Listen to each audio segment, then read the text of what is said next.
jak najszybciej. No to Kuba, powiedz jeszcze jakiś inny owoc. Ty musisz usiąść jak najszybciej na miejsce. Marchewka. Wszystkie marchewki.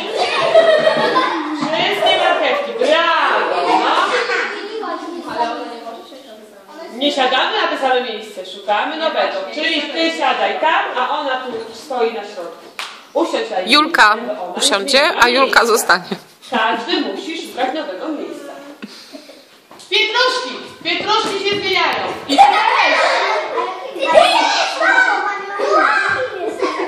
jeszcze raz. Kochani, te osoby, nawet jeżeli są marchewką czy pietruszką, oni muszą sobie znaleźć jak najszybciej te osoby. Banan! Banany zmieniają miejsca. Ty też, Julka! Szukasz miejsca.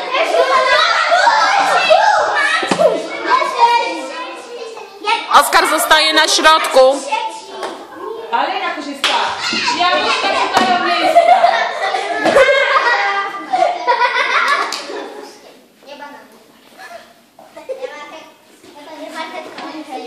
Marchewka. Wszystkie marchewki szukają miejsca.